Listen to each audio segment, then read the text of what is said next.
Guten Morgen, es freut mich wieder in Berlin zu sein. Es ist mir eine beliebte Stadt. Vor 50 Jahren habe ich in Berlin gewohnt. Ich war einer Jung.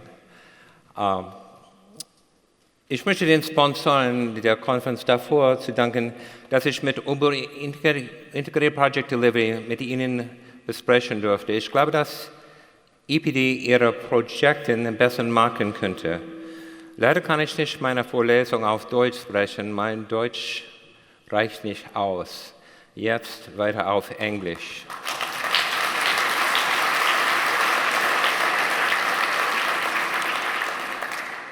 There were two comments made that I think are fairly interesting, one of which is there's a discussion about structure. One of the things we found is if you do not change your structures and your business models, you will not change. I think actually it was one of my Finnish colleagues who said, if nothing changes, nothing changes. You have to change the basics or nothing will happen. The second thing is that I'd like to say as a base message is it works. We've done over approximately 160 projects that we've put together, and there was a discussion about Japanese culture. You may not be surprised that American culture is not so polite as the Japanese. Yet, out of the 160 projects we've put together, we have not yet even used the dispute resolution provisions of the contract. No mediations, no arbitrations, no litigation. All projects have been completed. Now, that won't continue forever. I know one project which actually might go into some form of dispute, but out of 160 projects, that's not bad. So that part, generally the projects have been very successful. And the other thing which is interesting is in the one project that could go to dispute, the owner took me aside and said, I'd like you to help me develop our next 10-year plan, which, by the way, is going to be entirely IPD. From his standpoint, even though that project was not successful, he said it would have been so much worse any other way that I'm not doing anything differently. This, I will only use IPD for major projects. So I want to give you a little bit of background of how we got to where we got in North America and the United States. I've also done projects outside of that area, but I'll focus mostly on that. The first thing was a recognition that something was really wrong. After that, there were two parallel approaches, one from the lean community, one from another group of architects and designers. Then the project started happening, and we had a proof of concept. It worked. We made lots of mistakes to begin. We made lots of mistakes, but it still worked. And then we started saying we need to create a theoretical structure. Why is this happening? What do we have to have? We started working on that, and then I'll talk about the current state, and then there's some resources at the end of the slide. I think you get all the slides, so you should have that information. Part of my personal experience, I was a litigator. That's what I did mostly. I put my kids through college on construction litigation. But what I recognized is that we were not learning. People were asking, I would have clients come up and ask the exact same question they'd asked me 20 years before. There's the movie Groundhog Day that some of you may have seen where every day starts out exactly the same way because nothing ever changes. So there was a problem there. I was also very much involved with the development of building information modeling. And I knew what we could do with building information modeling, except that I had this very embarrassing moment when I realized that the very project structures I talked and taught people to use as I started my practice made it much harder to use BIM properly. So to use the technology properly, we had to change. The other thing is that there were some good projects out there. Everyone's had some good projects, but they were not reliable. Failure was very common, and the larger the project, the more complex it is, the data is, the failure goes up to almost unity. However, we needed reliability. Success was random. Started doing some research, and Professor Breyer will talk more about some of this. I'm not going to spend a lot of time talking about what each one of these reports that came out, approximately every 10 years, there were a series of British reports, a series of American reports, the World Economic Forum report that I'm talking about here, and then McKinsey, which did the same report with somewhat better graphics. The interesting thing is they all said exactly the same thing. There's little more emphasis in technology with the World Economic Forum report. But basically they said that design and construction was fragmented, adversarial, used the wrong business and contractual models, and did not use technology properly. We're talking about some 30 years ago. Latham report, this is a quote out there, essentially, if I publish this today, everyone would think it's a new thing. There's nothing different about what he said back then than we are looking at right now. If you go 10 years forward to the Kurt, if you look at how they said what we should do, it's almost an exact definition of integrated project delivery. So, we've known what the problem is for 30 years. We've known what the solution is for 30 years. Why do we have this? We still have data which shows, and by the way, the data for Germany and the UK is almost exactly the same. Actually, it's slightly worse. I'm sorry about that. That it shows that declining productivity in design and construction productivity, this is Professor Paul Teicholz's data from Stanford, and the Economist article which says essentially, once again, we're not achieving the benefits that manufacturing has achieved. So my question, and more data showing things aren't good, my question really was never, what do we need to do? People have told us that for years. The question is, why haven't we done it? One of the problems is that if something is all around you, it becomes normal. And if it's become normal, you think it's the way to do things. The French have a phrase that I like, which is, a fish is the last to discover water. And if you've always been doing something in a certain way, it seems so normal that why would you do anything different? You don't even see the dysfunction because it's all around you and you breathe it. Same basic concept from Einstein. We can't solve our problems by using the same thinking that got us there. So what happened, and this was at that point predominantly driven out of California, was two things. Sutter Health, a very large healthcare group, was having very difficulty delivering their projects. They had about an $8 billion program. I will talk about the success of their program a little later. And they focused on lean. They were looking at production processes, using the Toyota production management, language action, which is a way of creating reliable promising. They focused on target value design.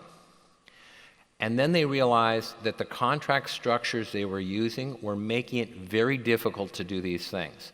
And they started developing what became known as the integrated form of agreement, one of the first of the multi-party contracts. As they used to say in old westerns, meanwhile, back at the ranch, the AIA California Council was looking at the same problem from a different viewpoint and from a very structural viewpoint, said there's something wrong with the structure. And we looked, and I was with that group, and we looked at the project structure, business model, and governance, and said, what do we need to do to create things? And we came to a conclusion that structure, and if you're in systems engineering or systems thinking, structure's like gravity. You can put a lot of energy into a system and fight it, but eventually it will win. It will drag you back.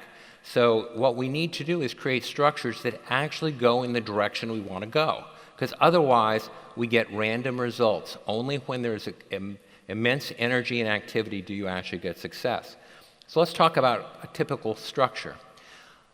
Design and construction is generally, we take a cost and we basically put a multiplier on it to cover profit and overhead, and we calculate our costs. It's a cost-based system. How do you make more profit in a cost-based system? You drive up the cost. You sell people things they don't even need. In fact, there was a discussion about you might come up with a great innovation, but it's not in your best interest to actually do it because you get paid for the inefficiency. What if you change the business structure to say we will agree to a fixed profit for each party and we will pay their costs without profit and markup? Well, now the incentive is to actually deliver the most efficiently you can because your margin, you have a margin incentive. And in fact, if you have excess resources in a market like today, you can sell those resources elsewhere. You can make double the profit. change the structure, change the incentives. The other thing you start looking at is individual optimization. There's a lot of bad things about individual optimization, but if this were a laboratory, for instance, this ceiling would be filled with pipes, conduit. It'd be just filled. And traditionally, whoever gets there first does really well because their productivity is quite high. Whoever gets there second, not so good. Fourth person is in real trouble because they have nowhere to go in their routing. How did that make the project better? What was the value created by that kind of integration? The other thing is that if you have individual contracts, individual outcomes, everyone has their own individual contingency. Interesting problem. That's more risk money than the project required, if you sum it all up. But it's not enough, because when something bad, it happens to an individual, and they don't have enough contingency in their pot for what actually happened. And how many times have you seen the mechanical contractor go to the electrical and say, I know you're doing really well, could I have some of your contingency because I'm having trouble here? That conversation doesn't happen. But if you move everyone together and have a single project contingency, you can move the money where it needs to go. My graphic there from project optimization is very similar to Professor Hagshino's. Essentially, we start bringing everyone into the risk reward. We do it two ways, one with three parties. We prefer not to do it that way for a number of reasons that I can get into if anyone really wants to. And we also do it with multi-parties, where we actually have had up to 20 companies sign a contract for an individual project. Their outcome, the business model, this is the simplest business model. We design business models to actually match what the owner is trying to accomplish. So we have about 15 or 20 different business models we use. Simplest one here, we set a target cost. If the team hits the target cost, they get their profit. If they don't hit the target cost, the profit shrinks, and everybody's piece shrinks together. If we bring it in for less, the profit increases, the owner keeps some as their shared savings, and the team's profit is enhanced. To be honest, I put in the rest of the other two slides where, yes, everything could go wrong.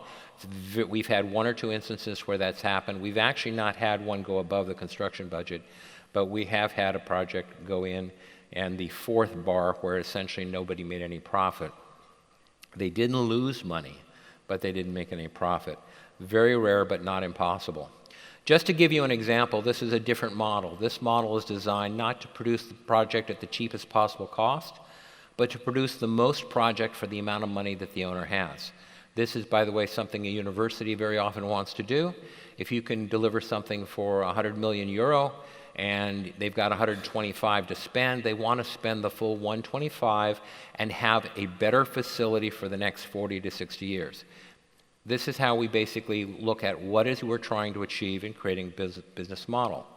The second thing is that we try to take a different view on problem resolutions. We have waivers of claims amongst all the parties, and we very much limit change orders. Very few reasons you can have a change order. And you can't have a change order for anything under team control.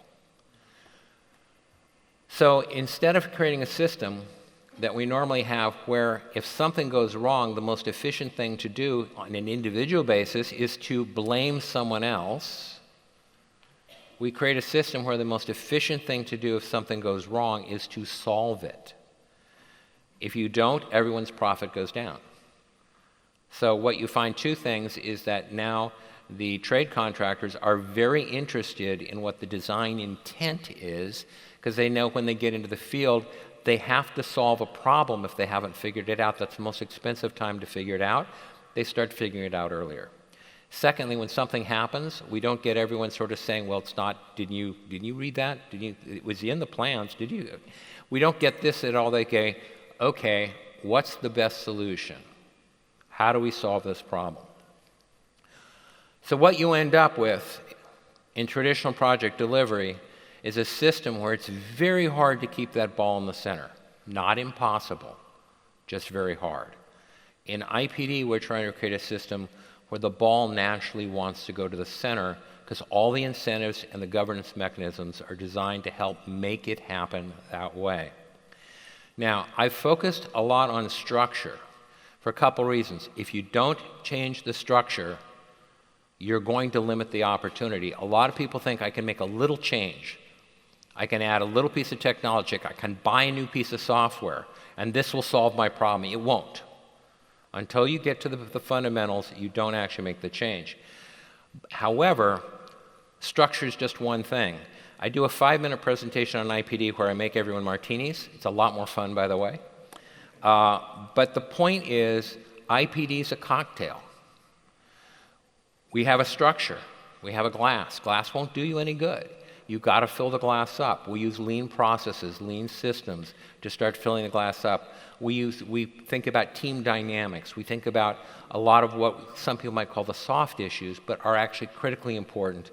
And the olive is the appropriate technology. You've got to put the whole cocktail together for it to drink it. Now, example, I told you I would tell you about Sutter Health because they've been doing it perhaps for the longest. Up until recently, they'd done about 20 projects. They're now at 22. And they had been funded at $1.49 billion US. They were delivered at 1.45. So they were about a $400 million improvement on the program. They just turned in their 2 biggest projects in the system. One was CPMC Van Ness. This is a hospital, by the way. It is a huge hospital. It's a $1.49 billion budget hospital. They delivered it on schedule. They added $25 million of extra value without changing the schedule, and they were $195 million under budget.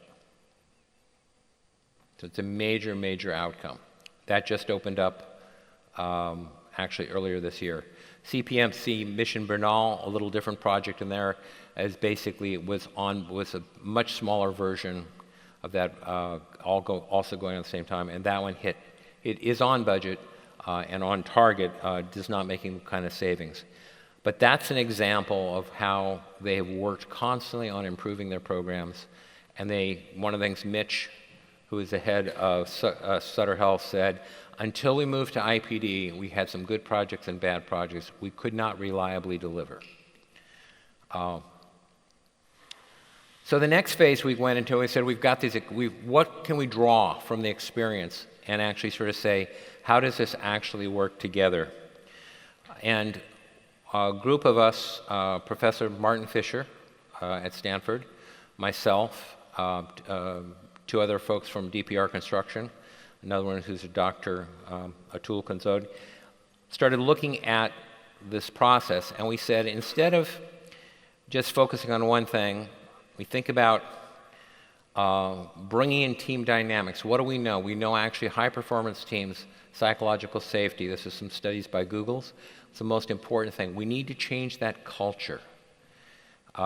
We need to change the way we do communication. We stole a lot of this, by the way, from the lean community, where they've been thinking about that for long. And then we said, let's define what we're really, instead of trying to say, let's do all these good things and see what happens, let's figure out what we need to do in order to get the end we want. And we said, let's focus on what's a high-performance project. Buildable, usable, operable, sustainable. All projects meant to do at least those 4 things. By the way, a Gothic cathedral that leaks is high performance if you walk in and feel spiritual, because that's what it's designed to do. So creating something which actually achieves it. So we created the simple framework. And we said, okay, if you start with a high-performance project, what do you actually need? And it turns out all projects are essentially a set of building systems. High-performance projects, the building systems work together in an integrated way. So that made sense. And we said, okay, well, how do you make that happen? Well, here is one of those things that the early contractor involvement that Professor Agostino was talking about, is that you need to integrate process knowledge. And what we mean by that is we need to take the information of the people who use the building, the people who build the building, the people who basically will operate the building, and we need to pull that back into the design process. So from manufacturers, builders, trades, all, we'll pull it back in so we can have truly informed design. Okay, well, how do you do that? Well, it turned out you needed an integrated organization, which is why we have early contractor involvement. We start working in cluster groups we co-locate all of the same facility to work together. And we created an integrated organization. And there was still one last thing we needed, is we needed to have a way of having a consistent language. So we needed integrated information. If you drive a car, any modern car, it has an engine control unit in it, which in fact is monitoring somewhere in the range of like about 500 channels of information simultaneously. But it takes that information and pulls it up to your dashboard where you can actually make decisions. That's what we needed to have happen in construction. Pull all the data in to the point where people can actually make decisions. We needed integrated information. We added some other systems to basically talk about how you actually execute projects and measure them. And then we have to support it with the integration agreement. So we changed structure, we changed process, we changed behavior. All three. This is basically another picture of the cocktail done a different way. Now, the problem with this graphic is it's how we came to the idea, but it makes it look like it all happens. You do this, then you do this, then you do this, and you do this. This is the real thing. It all happens together. It's simultaneous. We still have every single element that was in the prior picture, except that now they're happening together, and they're all bounded by the integration agreement. The other thing we focus on is by creating the culture. This is sort of the Japanese culture thing. We actually create what I call the zone of resilience, which means it is in people's better interest to move forward. How many situations have people seen where, yes, things aren't going well in this project, but I've worked for these people a lot, and I will work for them in the future, so I will actually absorb some of the problem here in order to keep doing work in the future? Those forces are very strong. I don't have time to go into complete relational contract theory, but we want to enhance them in an IPD arrangement because that's how they work. And in fact, once you do that, everything changes. And one of the simplest that I'll talk about is that enforcement of promises. Traditionally, if we're in a very tight legal system, we look at an external judge, a jury in a common law system, an arbitrator to tell us what to do or what should be done or how much someone owes. When you're actually in a relational, what happens is something goes wrong, the teams readjust to a new position, one that will still be beneficial. It's more a question of a constant negotiation than it is for external adjudication. The definition of success changes. In a traditional system, if a trade contractor says, I built it exactly the way that the plans and specifications say, I'm sorry, your project's a disaster. But I did what I'm supposed to do. How many times is that going to make the owner happy? In terms of where we redefine satisfaction. In fact, there was discussion about how you have to understand everyone's interests. We want to have a situation where if we were to do the project all over again, we'd use the same team the same way.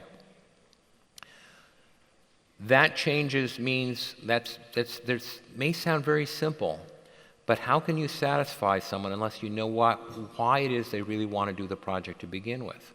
How can you satisfy someone unless you understand what their business dynamics are? So you have to understand your partners at a much more fundamental level than we do traditionally. But if you do, you can get to much higher outcomes.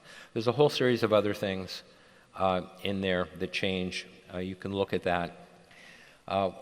Currently, we're up in the United States and Canada about 500 projects. No one, by the way, knows exactly because no one's exactly tracking. That's really some based upon some guesswork of some people I know. Our personal experience is about 160 I mentioned. There's no known litigation. Failures, a couple, but it's not unusual. By the way, on my LinkedIn site, there is a article called Missed Opportunities. It's all about things we've seen go wrong in IPD. So if you want to look at the dark side, there's something out there. In the United States, most of the projects are private. We're about to do a $2.6 billion public project We're working on that right now. But most of them are private. Canada tends to be public, private, and hybrids. I do some work for Canadian Nuclear Laboratories, and they're kind of a hybrid. So it's a different experience there, although the law is virtually the same in terms of procurement. There are a lot of healthcare projects, but at this point in time, we're doing virtually everything. By the way, you can do small projects, but only with teams who have done it many, many times before, because the cost of learning how to do it will basically eat up any savings you're going to have. So there are some people who do sequential, very small projects successfully, but basically, as I said, at this point in time, about the only thing we haven't done a lot of is traditional speculative residential development. That's about it. Mostly that's because of the way it's financed. There's some research out there, by the way. You can read the slides. This is Penn State, basically statistically looking at 360 projects and saying that the outcome essentially on highly integrated projects is much better. University of Minnesota data showing what people's experience has been with IPD. Red is bad, as you can tell. Green is good. It turns out that the worst outcome is like 85% better. This is it's work done through LCI in the Lean Construction Institute, looking at different project delivery types. I won't go into too much detail about how they generate the data, but basically the analysis is look at the difference between orange and blue. Orange is bad, and we're making this really simple. Orange is bad, blue is good. And in that, you'll notice that as you go from design, bid, build, construction management, the blue opportunity goes up, but on the first two, the orange is about the same. Design build, when you start getting more integration, gets better. IPD came out 10 times better. So a remarkably good result for that. Some selected resources here if you want. I put a picture also of the text integrating project delivery, which actually goes into this in lots of detail. But there's other resources out there which are somewhat useful. And with that, I think, do we leave some time for questions?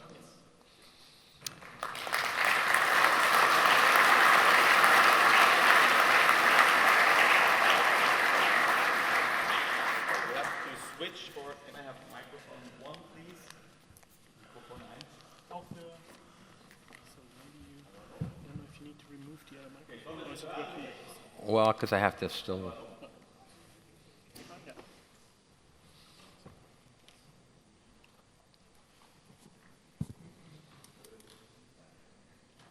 Yeah, we have some time for Q&A. So Howard switch so he can listen and understand when you ask your questions in German. Before we come to Q&A, I have 2 organizational issues which I forgot. 2 organisatorische Dinge. Sollte jemand noch Kopfhörer brauchen, was jetzt für den Vortrag zu spät ist, aber wir haben ja noch einen, wir haben hinten im Saal noch welche. Ja? Also Sie hatten ja alle angegeben, ob Sie welche wollen. Insofern sollten alle, die angegeben haben, ob sie einen wollen, einen bekommen haben. Aber sollte jemand spontan noch entscheiden, er braucht einen Kopfhörer, wir haben noch welche hinten. Und zweite Anmerkung, jetzt schon, bevor ich es vergesse, unsere Kaffeepause findet in dem Saal direkt hinter dieser Wand statt. Das ist der Ballsaal 2. Es gibt nämlich eine zweite Veranstaltung, die zum Teil im Foyer sind, damit wir nicht durcheinander kommen. Unsere Kaffeepause ist im Ballsaal hinten. And now I would say, let's take some questions. Fragen, bitte. We have almost 13, 14 minutes, so we have quite time for Q&A, which is important for our conference to come into discussion and to learn. And therefore, I invite you to ask questions. We have first question here. We have our Orga team with the microphones. They are here in the room, so just show a hand and then they will come to you. So first question is here. Maybe you could say your name and your company first and then ask the question. Mein Name ist Ulrich Matthäus von TOS Projektmanagement. Meine Frage ist, wie ist das Verhältnis in Amerika, Kanada zwischen den traditionell immer noch abgewickelten Bauprojekten und den Projekten, die Sie vorgestellt haben auf IPD-Basis? Und wie ist die Tendenz von den Firmen und den Projektbeteiligten, die noch traditionell abwickeln, das Konzept, die Struktur umzuändern in das IPD-System?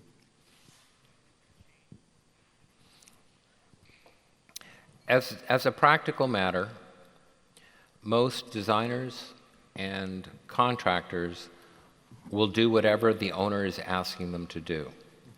So what we end up with situations, if an owner has not thought about going to IPD, or they, for one reason or the other, think, as many do, that the best way to get a price is to have 5 hard bids. By the way, there's zero evidence whatsoever internationally to support that proposition. But they will think that, and that's what they ask for, and so that's what they get. Now, there are a lot of owners that are actually shifting. I'm working for a large consumer products company that does $3 billion of construction per year around the world. They're shifting all their key projects to IPD. Guess what? All of their suppliers are very interested in doing IPD. We have several other major owners like that are doing that, but to a great deal, it's owner-driven, although what we find sometimes is that a designer or a contractor will approach an owner and say, have you thought about doing this IPD? I think this project might fit. And sometimes that ends up becoming a conversation that turns into an IPD. So we currently have both things going on in the United States, traditional, and a lot of the public work is traditional. And we have a shift in major owners moving over into, especially repeat serial builders, those who build more than one building, they are moving to a collaborative project structure like IPD. But is it fair to say that you're still at the beginning if you take the whole construction market? Yes. Yeah. Yes. So We're moving. It's interesting. Canada is moving faster than the United States did initially, but they're fairly far behind us in terms of the total number of projects. Okay. All right. Show me a hand, please. Other questions? There is one. This is Dietmar Möller from Merck in Darmstadt. And I've got a question here about this impressive track record you showed us, and also to your last answer already. What does it take in your experience to make owners, lead organizations, embark on such an integrated project approach? There's actually kind of a couple answers to that. We find the people who go into IPD go in there for who make a change really for a couple reasons. One is they recognize that their facilities are a significant cost impact or a productivity impact on their company, and they have to do better. A large semiconductor manufacturer is one of the ones we're working with who takes that approach. It's a burning platform issue. The second issue is those, and this is more in healthcare, where people see, ooh, my competitor is doing this and they're doing really, really well. I want to do some of that too. And that's kind of an envy approach. And the third issue that we come up with is the people who stand in line in front of the Apple store 2 days early. They always want to be the people doing the newest thing, and we get some of those. What it turns out that it requires for the projects to last is that higher management has to end up supporting the system, because otherwise you can have these pirate projects that do well, but they don't change the overall corporate culture because they're being tamped down from the top. So what we find is that when the upper parts of the organization start recognizing this is important and giving an opportunity for the experimentation, then it changes. Then everything starts changing. That's been our experience so far. Thank you. Ja. Okay. Bitte mir anzeigen. Ja. Dort hinten. Bitte Namen, Unternehmen nennen. Ja, Sie dürfen anfangen, ja. Hallo, Katharina Kleinschroth von der BAM Deutschland AG. Mich interessiert, inwieweit in Nordamerika wirklich erst geplant, dann gebaut wird, oder findet dort auch eine baubegleitende Planung statt?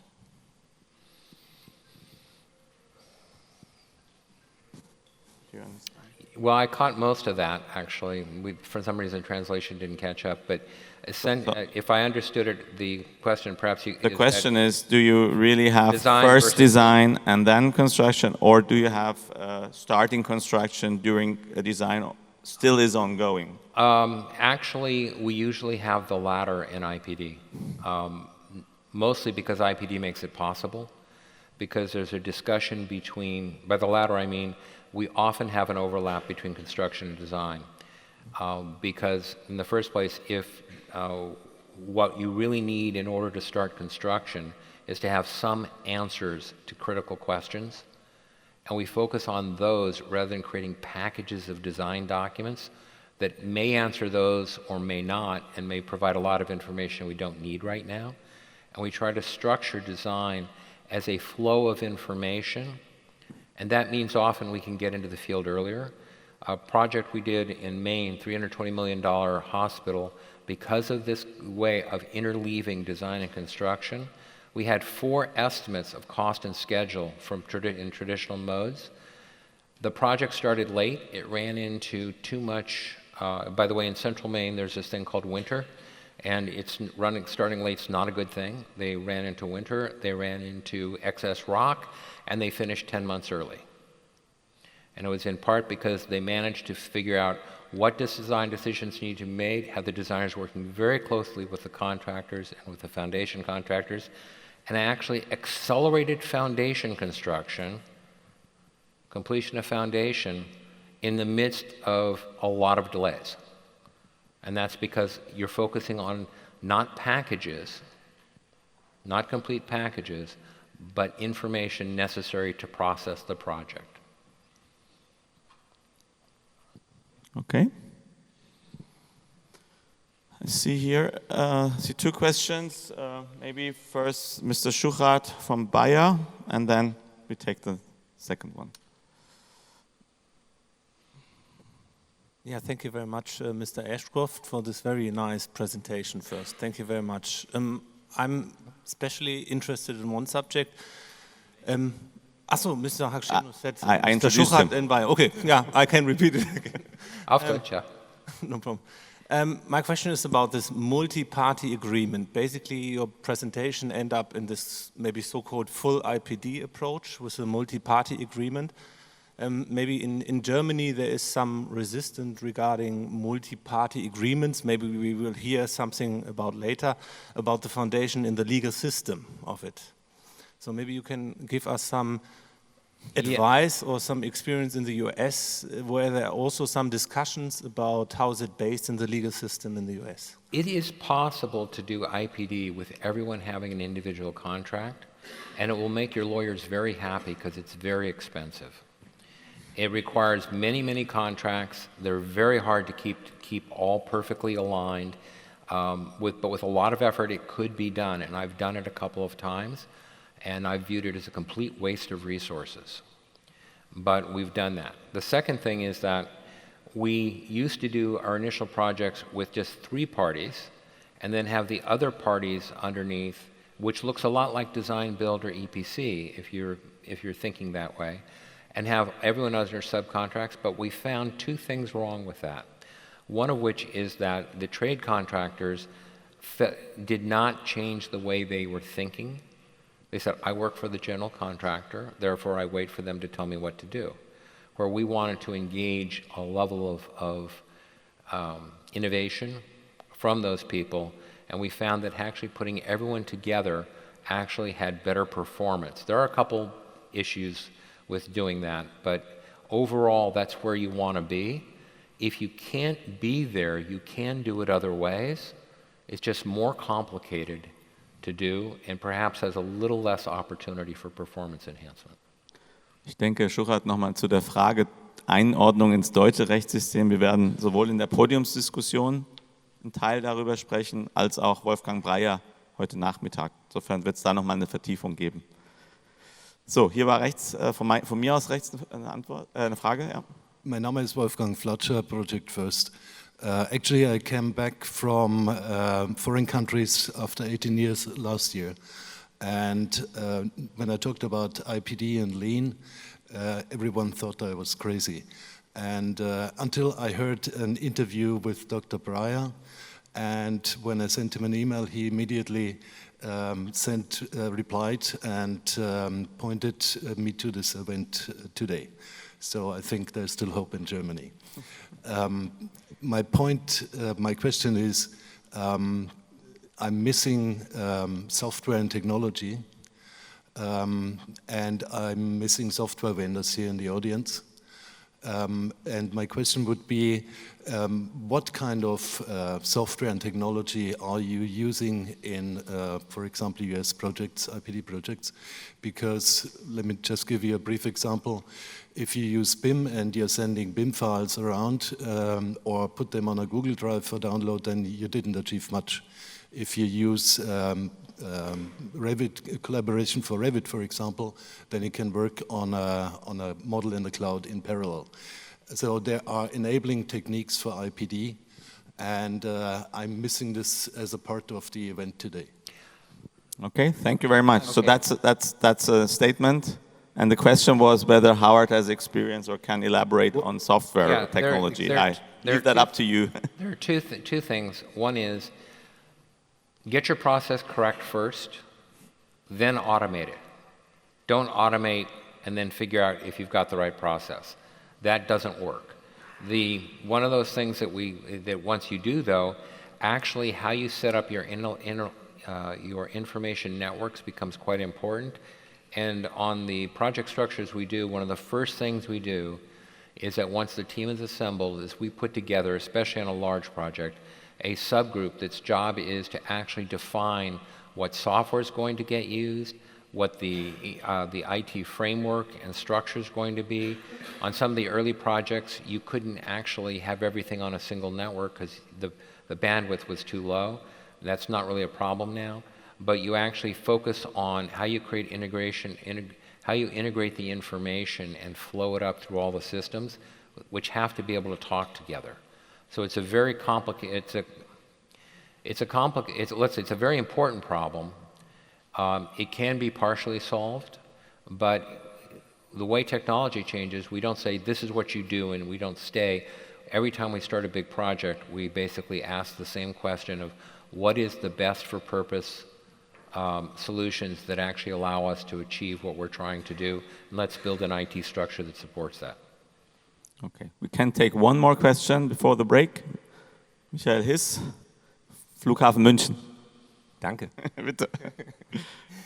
Mich würde interessieren, ob Sie in Ihren 160 Projekten auch unaufrichtige Partner erlebt haben. Wenn Sie die nicht erlebt haben sollten, würde mich interessieren, wie Sie das verhindern konnten, dass Sie in die Teams unaufrichtige Partner bekommen haben. Und wenn Sie sie erlebt haben, würde mich natürlich interessieren, wie sind Sie denn mit denen umgegangen? I'm checking my pockets to see if I still have everything. The answer is actually yes, we have. But one of those things we have in our standard agreements is an ability to use the TV term, vote someone off the island.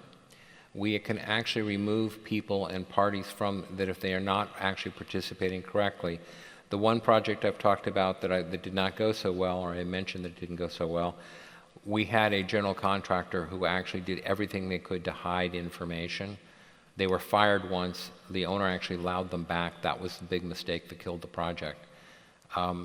Mostly when we have someone that we do not think is being transparent, honest, coming forth, we do some counseling, we do some training, and if that's not working, we move people off the island. And there's something your grandmother, or at least mine, would have said, which is a bad apple spoils the barrel. What we find is that generally when you've identified someone who really can't change, get rid of them. Move them out of the project. That's a much cheaper solution than to live with the problem.